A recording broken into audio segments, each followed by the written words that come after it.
അമ്മ, ഇതെന്തൊരു വിശപ്പ്! ഒരാനയെ തിന്നാനുള്ള വിശപ്പുണ്ട്.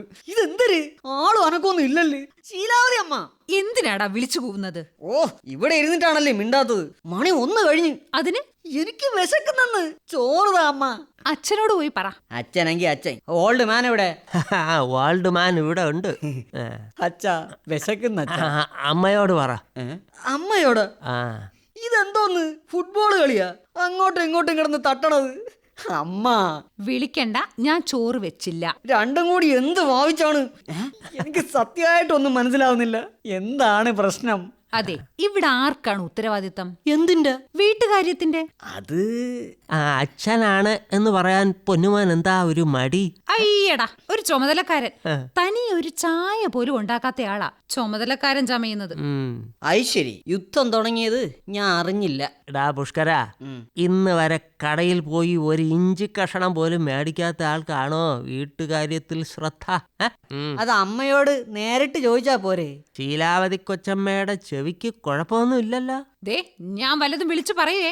ഓ, രണ്ടെണ്ണത്തിന്റെ ഇടയിൽ കഴിയുന്ന എന്റെ കാര്യമാണ് കഷ്ടം. ഓരോന്നിന്റെ പേര് തന്തയും തള്ളയും തമ്മിൽ തർക്കം ഉണ്ടാവുമ്പോ അനുഭവിക്കുന്നത് മക്കളും. എന്നിട്ട് പറച്ചിലോ എല്ലാം മക്കൾക്ക് വേണ്ടിയാണ്, മക്കൾക്ക് വേണ്ടിയാണെന്ന്. ഞാൻ എന്തോ ചെയ്യണോന്ന് പറ. വിശന്നിട്ട് കണ്ണ് കാണാനും വയ്യ. ഞാൻ കഷ്ടപ്പെടുന്നത് പിന്നെ ആർക്ക് വേണ്ടിയാടാ? എനിക്കുമുണ്ട് കഷ്ടപ്പാട്. എന്റെ ശമ്പളമാണ് എല്ലാത്തിനും ആധാരം. എന്നാലേ കിട്ടുന്ന ശമ്പളം അടുക്കളയിൽ കൊണ്ടുവെക്ക്. ചോറും കറിയും തനിയെ ഉണ്ടാകും. നില്ല്.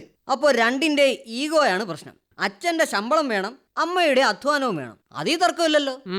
അല്ല, ഇത് തുടങ്ങാൻ എന്തിനാണ് കാരണം? ശീലാവതി കുഞ്ഞമ്മയുടെ പാചക വീഡിയോ നീ കണ്ടില്ലേ? ഡിയർ അച്ഛൻ, പുതിയത് കണ്ടില്ല. അമ്മ എന്താ അതിൽ പറഞ്ഞത്? ഞാൻ എന്നാ പറയാനാ, എന്റെ പുതിയ വിഭവം പരിചയപ്പെടുത്തി. അതെ, കൂട്ടത്തിൽ ഭക്ഷണ സമയത്ത് മാത്രം അടുക്കളയെ പറ്റി ചിന്തിക്കുന്ന ഭർത്താവ് എന്നൊരു കമന്റും. അമ്മ, അതൊഴിവാക്കായിരുന്നു കേട്ടോ. പോട്ടെ, നിന്നെ കരുതി തൽക്കാലത്തേക്ക് വിട്ടുകളഞ്ഞിരിക്കുന്നു. ബൈ ദ ബൈ, അമ്മ എന്തു പറയുന്നു? ഓ, ഒരച്ഛനും മോനും. ഇനി ചോറ് വെക്കാനൊന്നും സമയമില്ല. അപ്പോ ഹോട്ടലിലെങ്ങാനും വിളിക്കാം. അപ്പോൾ ഇന്നത്തെ ഊണിന്റെ ക്രെഡിറ്റ് എനിക്ക്. അച്ഛന്റെ അക്കൗണ്ടിൽ നിന്ന് തന്നെ ഡെബിറ്റും. ഇന്നെന്തായാലും മേശപ്പുറത്ത് എല്ലാം അടച്ചു വച്ചിട്ടുണ്ട്. ഇന്നലെ രണ്ടിനെ മെരുക്കാൻ പെട്ട പാടെ. നോക്കട്ടെ, മൊത്തം സസ്യാഹാരം. കുഴപ്പമില്ല, അഡ്ജസ്റ്റ് ചെയ്യാം. Something is better than nothing. ഇതെന്തോന്ന് അമ്മേ? എന്താ അമ്മേ, ഇങ്ങോട്ട് വന്നേ. എന്താടാ? മുടി, ചോറിൽ നിറയെ മുടി. മുടിയല്ലാതെ തല മൊത്തം വന്നില്ലല്ലോ. ആശ്വാസം. അച്ഛന് കിട്ടിയില്ലായിരുന്ന? ഞാനുണ്ടില്ല. അല്ല, ശീലാവതി കുഞ്ഞമ്മ എന്താ മിണ്ടാത്തത്? എനിക്കെന്ത് കാര്യം? എന്ത് കാര്യമെന്നാ? നിന്റെ അച്ഛൻ മേടിച്ചോണ്ട് വന്ന അരി അതിൽ മുടി കിടന്നാൽ ഞാൻ ഉത്തരവാദിയല്ല. പിന്നെ എന്റെ കുറ്റമാ?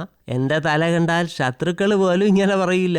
അരി നോക്കി മേടിക്കാത്തതേ എന്റെ കുറ്റമല്ല. അപ്പൊ അരി കഴുകിയില്ലയോ? കഴുകിയാൽ മുടി പോകണമെങ്കിൽ നല്ല അരി ആയിരിക്കണം. ഇതെന്തൊരു ന്യായോടെ? എന്നാലും അമ്മയ്ക്ക് ശ്രദ്ധിക്കായിരുന്നു. ഇനി അതും കൂടി എന്റെ തലയിൽ കെട്ടിവെക്കാനുള്ള തന്തയുടെയും മോന്റെയും അടവേ കൈക്കിൽ വെച്ചാ മതി കേട്ടോ. അടുക്കള വിശേഷങ്ങളെന്നും പറഞ്ഞിടുന്ന റീൽസിലും പാചക ക്ലാസ്സിലും ഓരോ അരിമണി എടുത്ത് കഴുകുന്നത് കാണിച്ച ആളാ. അതിൽ അസൂയപ്പെട്ടിട്ട് കാര്യമില്ല. അതെ, എന്റെ കഴിവ്. എന്തോന്നത്? ഇന്നലെ പറഞ്ഞ അടുക്കളക്കാര്യം മൊത്തം അമ്മയാണ് നോക്കണെന്ന്. ഭക്ഷണത്തിൽ മുടി വീഴാതെ നോക്കുന്നത് അടുക്കളക്കാര്യമല്ലേ? ചോറിലെ മുടിയും വഴിയിലെ കുഴിയും തീരുകില്ല മോനെ, തീരുകില്ല. അപ്പൊ അച്ഛന് മനസ്സിലായി അല്ലേ? വഴി വന്നപ്പം അത് ഞങ്ങളുടെ നേട്ടം. അതിന്റെ പേര് ഫ്ലെക്സ് ആയി, റീൽസ് ആയി. അവസാനം വഴി കുഴിയായപ്പം ഏത് വഴി എന്ത് കുഴി? അമ്മാ, ഇത്രയും വേണ്ടായിരുന്നു. പറഞ്ഞു അത് എന്റെ മുടിയാണെന്ന് വരുത്തി തീർക്കാനാണ് ഉദ്ദേശമെന്ന് മനസ്സിലായി. എന്നാലേ രണ്ടുപേരും കേട്ടോ, എന്റെ മുടി കൊഴിച്ചിലിന് കാരണം നിന്റെ അച്ഛൻ വാങ്ങി തരുന്ന എണ്ണ, പിന്നെ അങ്ങേര് കുഴിപ്പിച്ച കിണറ്റിലെ വെള്ളം. മനസ്സിലായോ?